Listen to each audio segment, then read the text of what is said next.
So today we're going to talk about setting up a CI/CD process using AWS CDK, code pipeline, and pipeline projects. So this is definitely a lightweight approach to doing CI/CD.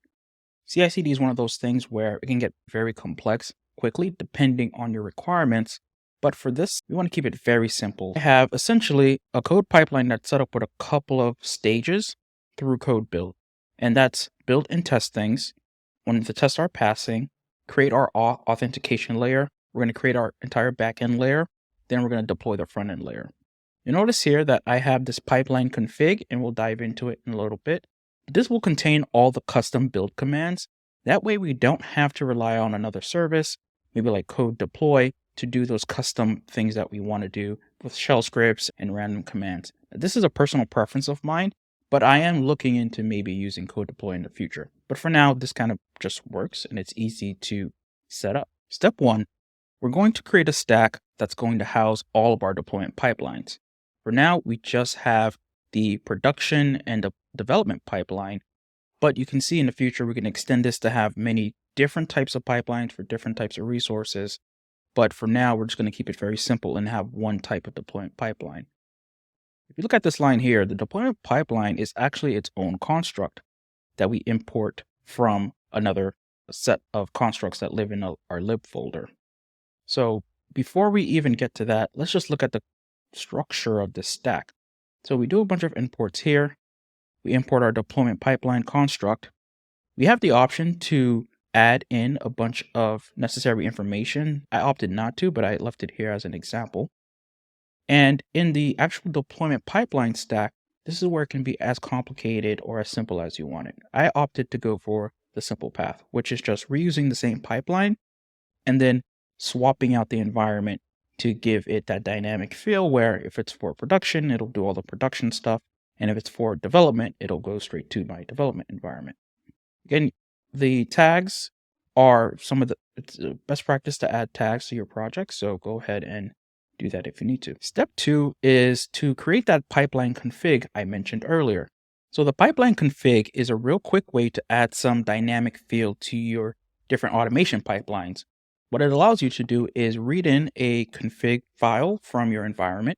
And then from that file, you can have a bunch of different commands that can run and also access to different variables. So in this example, I have a GitHub token that I want, a workspace ID for a Slack channel, and then also that channel ID. And along with those different environment variables, I can pass back custom commands. And we're going to see how this works within the pipeline itself. But these custom commands can execute things like shell scripts, different CLI tools you want to execute during your pipeline process. This is definitely an advanced technique, so you have to be careful and know exactly what you're doing.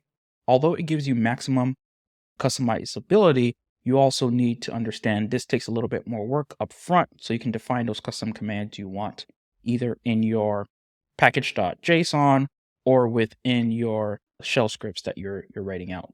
I often find that I have to do custom shell scripts anyways and custom commands anyways, so this kind of works for real projects that I go into. So step number 3 here is to actually set up your deployment pipeline. And this is going to be a construct that you're going to add back to the stack itself.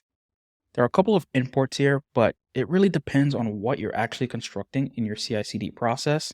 I want to call out that I am using GitHub triggers and source actions. So a lot of folks who use GitHub actions will feel right at home when they can add these pieces in. And then I'm mostly leveraging a code build here. So I'm importing a couple things from code build, which is the pipeline project, and then also this build environment variable type, which you'll need if you want to use environment variables during your build process.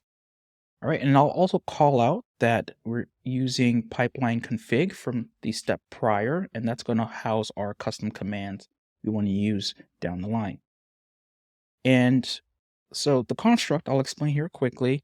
We have a couple of projects that we set up initially, and then the actual pipeline that we'll be configuring. So you can see this and how it looks when it all shakes out. Then we want to make sure that we deconstruct all of our config environment variables and also those custom commands that we want to execute during these pipelines.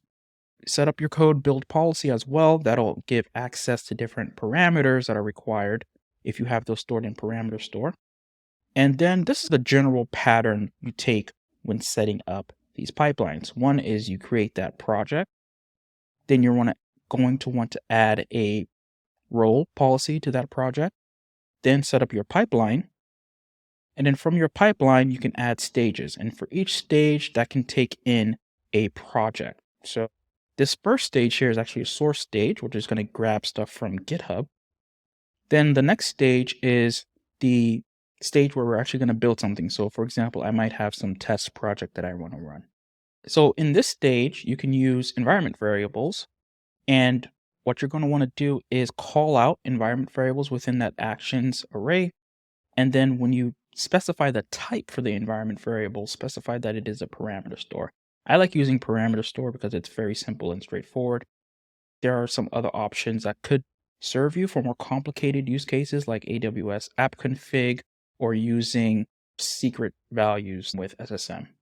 If you want to learn a lot more about this CI/CD process and how to do this, there are two resources I would recommend. The first is using the AWS documentation itself on how to do this for a POC or pilot.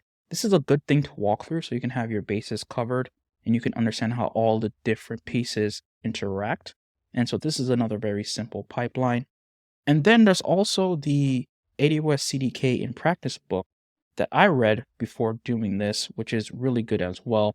I think this book goes through a lot of some of the core development processes that you're going to want to use when building full stack applications. And they have a chapter in here that goes over setting up a CI/CD pipeline, chapter 5 right here. That's a really good chapter to check out.